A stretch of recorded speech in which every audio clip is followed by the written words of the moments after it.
가장 중요한 농림부의 현안이라고 생각을 하고요. 또 실제로 정책 역량의 거의 반 이상을 쌀값 안정과 쌀 산업 정책, 투입을 하고 있습니다. 우선 쌀값 안정을 시키려면 공급량을 조절하는 게 가장 기묘한 과제라고 생각해요. 공급량이요. 쌀 공급. 네. 그래서 생산량 조정제를 지금 금년 시행을 하고 있고요.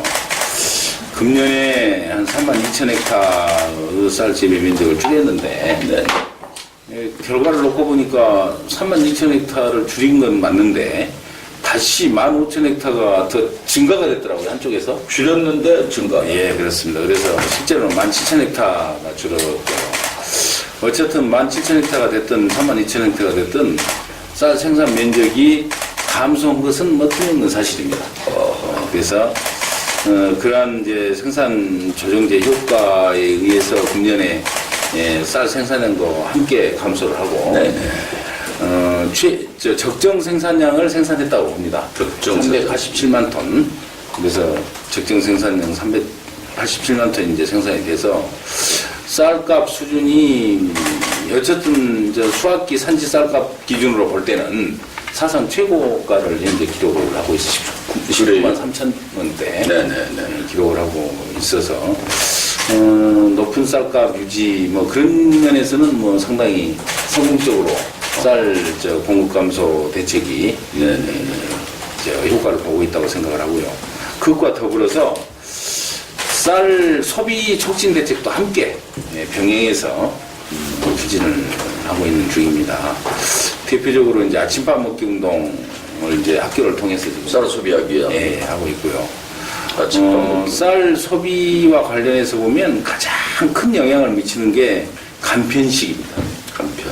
그래서 뭐 잘 아시는 햇밥, 또 쌀라면 뭐 이런 것들이 쌀을 소비하는데. 네, 그렇습니다. 그리고 또 뭐 컵밥이라 그럽니까? 컵밥. 컵 안에 들어서 노량진 컵밥이 그러한 간편식이 한 3년 전부터 집중적으로 보급되기 시작하면서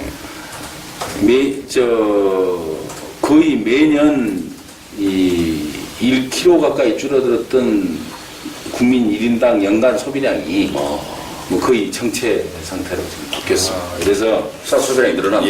아니 늘어나지는 않죠. 늘어나지는 않고 줄어드는데 계속 줄어들지는 그게 매년 한 1kg씩 줄었거든요. 네. 그랬는데 그게 정체 상태로 지금 2016년부터 쌀 소비가 되고 있다는 의미죠? 예, 그렇죠. 2006년에 62.9kg였어요. 연간 소비량이 1인당. 그런데 2017년에 62.8kg로 줄었습니다. 그러니까 8kg, 0.1kg밖에 안 준 거죠. 그러니까 1kg씩 줄어들던 게 0.1kg 줄어든 걸로 변화한 거죠. 그것은 가장 큰 영향을 미친 게 이제 아까 간편식의 보편화, 또 컵밥을 비롯한 이 간편식 보편화가 쌀 소비를 늘리는데 굉장히 큰 영향을 미치는 것으로 저희들은 그렇게 지금 판단을 하고 있고요. 거기에 덧붙여서 이제 정부가 아침밥 먹기 간편식 확대와 더불어서 지금 추진하고 있는 게 가공용 또 주정용 사료용 쌀을 확대를 합니다. 그래요? 가공용, 주정용. 예, 가공용. 그래서 주정용은 술을 빚는다는. 그렇죠. 가공용, 주정용 쌀을 지금 계속 확대해 나가고 있고요. 또 4년 보관 기간 4년 이상이 된 소위 그 재고미에 대해서는 과감하게 사료로 그 방출을 하고 있습니다. 그래서 작년과 금년 2년 동안에 한 100만 톤 정도를 거의 뭐 사료용으로 털어냈고요. 그렇게 해서 현재 지금 쌀 재고가 140만 톤 수준으로 줄었습니다. 정부비 재고가. 근데 이게 240만 ton이 140만 ton으로 준 거예요. 한 2년 동안에. 그렇죠. 보관 비용만 해도 엄청나다고 하더라고요. 보관 비용이 톤당 한 3억 정도 드니까 240만 톤이었을 때는 거의 한 8천억 연간 보관료만. 지금은 한 4천억 정도로 줄었습니다. 반으로. 대단한 일이 진행이 됐네요. 엄청난 일이죠. 네네. 4,200억 정도 줄었으니까 4,300억 네. 정도로.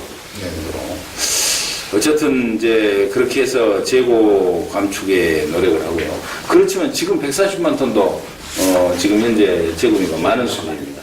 우리 적정 재고미는 FAO 권고량인데 그게 80만 톤입니다. 140만 톤이기 때문에 내년도 아주 고강도 재고미 감축 대책을 계속 추진을 해야 되고요. 아울러서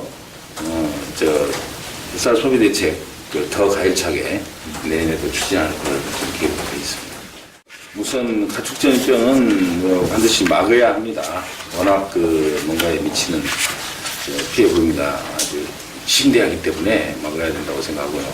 막아야 되기 때문에 사전 차단에 최선을 다하고 있습니다. 사전 예방. 우선 가축전염병 중에서 AI 그러니까 조리독감 경우 예를 들어보면 일단은 찰새 분변 검사를 해서 거기에 이제 AI 바이러스가 발견이 되면 저병원성이냐 고병원성이냐를 먼저 판별합니다. 저병원성, 고병원성. 저병원성인 경우에는 뭐 크게 문제가 되지 않습니다만 그러나 저병원성도 이 굉장히 기온이 떨어지게 되면 저항력이 약화된 산란계에는 영향을 줄 수가 있습니다. 고병원성이 아직까지 발견되고 있지 않습니다만 발견이 되면 즉각적인 이제 이동제한 조치를 비롯한 그 당해 시군 지역의 자치단체에 대해서는 강력한 사전 차단 조치 취하고 또 아울러서 뭐 전 축사에 대해서 소독 방제를 하도록 그렇게 지금 추진하고 있고요. 이렇게 해서 일단 사전 차단을 위해서 최선을 다하고 그렇지만은 발생을 해버리면 거기에 대한 초동 조치가 이제 중요합니다. 그래서 3km 이내 모든 가금류에 대해서는 살처분 조치를 하도록 작년까지는 500m 반경 500m 3km까지 확대를 했고요. 또 신속한 신고가 중요하죠. 그래서 최초 신고자에 대해서는 보상 제도가 있습니다. 이제 전액 살처분 보상금을 지급을 합니다. 근데 두 번째부터는 80%만, 20%는 페널티 적용을 하도록 이렇게 해서 농장주는 그 당해 시군에 발생하면 즉각적인 신고 체제를 유지를 하면 전부 실과 보상을 하기 때문에 농장주 입장에서는 손해 없이 신고를 하게 되면 그런 체제를 유지를 해서 최초 신고를 해야 되는 거죠. 그러니까 발견되면 즉각적인 신고를 하게 되면 그 신고에 대해서는 잔액 보상을 한다. 이렇게 방침을 정하고 또 지금까지 이제 가장 큰 AI 발병의 확산의 그 원인이 오리라고 그러더라고요. 오리가군요. 그래서 오리는 이제 발생을 많이 한 지역에 대해서는 휴지기제 사육 제한 그 시기를 겨울 동절기에는 사육을 않고 그 대신에 이제 조기 출하를 다 유도를 하는 거죠. 그 대신 사육을 안 하는 것에 대한 보상을 휴지기 보상을 합니다. 마리당 716원씩 하고 있습니다. 휴지기 보상할 때 휴지기 보상 마리당 한 마리당 사육을 못할 때는 그렇습니다. 이렇게 해서 이런 강력한 이제 차단과 이 초동대 조치를 취하고 있고요. 구제액에 대해서는 금년에 이제 쭉 그 항체 예방접종을 해왔기 때문에 항체 형성률을 조사를 해보니까 소우 경우는 94% 되고요. 네. 돼지가 한 75% 정도 됩니다. 14% 정도. 그래서 상당 부분 항체가 지금 잘 형성이 돼 있어서 구제역 바이러스가 침투를 하더라도 뭐 크게 확산될 가능성은 지금 없는 것으로 전문가들이 진단을 하고 있습니다. 그렇습니다. 그래서 혹시 발생을 하면 당해 농장에 한해서 살처분을 하고 이 주변 농가들은 항체 행설 조사를 하고 안 된 데는 예방접종을 하는 것으로 그렇게 지금 그 방법을 바꿨고요. 금년에 이제 우리가 O형 구제역 바이러스가 O형과 A형이 주로 이제 형성이 돼 있습니다, 현재. 근데 5 플러스 A형이 또 나오더라고요. 새로요. 예, 그래서 5 플러스 A형은 금년 50만 두 예방접종을 합니다. 아, 그렇습니다. 예, 그래서, 더 강력한, 새로운 타입이네요. 플러스 이런. 뉴 타입이 좀 나오고 있어서, 그에 대해서 50만 두 지금 예방접종 하는 것으로 계획을 하고 있고요. 요즘 이제 신종전염병으로 중국에 현재 지금 크게 급속히 확산이 되고 있는 아프리카 돼지열병. 나 처음 듣는 얘기입니다만 그게 아프리카 돼지가 돼지에 대해서는 뭐 거의 뭐 아주 치사량이 대단히 뭐 모두 치사 뭐 한다 그러니까 아주 큰 치명적인 가축전염병입니다. 새로운 바이러스 아프리카 쪽에서. 예, 아프리카 돼지열병이 현재 지금 중국에 거의 북방 지역을 제외하고는 뭐 모든 성에서 다 발생을 했다고 할 정도로 그래요. 지금 활성이 되고 있어서 그 아프리카 돼지열병이 이제 국내에 만에 하나라도 침투가 된다면, 확산이 된다면 그 피해를 한 1조 원 정도 추산을 하고 있습니다. 그래서 어떠한 일들은지 있어도 막아야 될 상황이고요. 그래서 이제 이것도 국경 차단을 원칙으로 하고 있습니다. 그래서 항만과 공항에 이 탐지견이죠. 탐지견이 탐지견을 지금 24마리가 있는데 중국에서 들어온 거의 모든 항공편, 특히 발생 지역에서는 항공편에 대해서 승객들 휴대폰 검사를 하고 있습니다. 그럼 거기에 혹시 돼지고기나 돼지고기 가공품까지 들어있으면 뭐 철저하게 조사하고. 예외 없이 찾아냅니다. 그 개가. 개가 해서 이제 그 차단을 하고요. 축산인들, 특히 돼지 농장주들은 중국 여행을 좀 자제하도록 권유를 하고 있습니다. 그래서 현재까지 또 그것뿐만이 아니고 또 그 잔반 있죠, 잔반. 네. 잔반을 먹이는 돼지 농가가 있어요. 네. 그게 한 280농가 정도 됩니까? 장관적으로 식당에 음식 지거기. 그 음식물 쓰레기.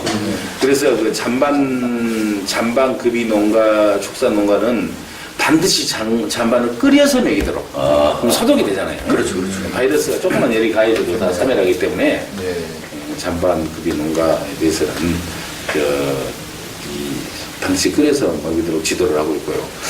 그게 지켜지도록 하기 위해서 각 그 농장별로 담당관을 배치를 했어요, 한 명씩. 그래서 매일 전화로 확인을 하는 그런 체제를 유지하고 있습니다.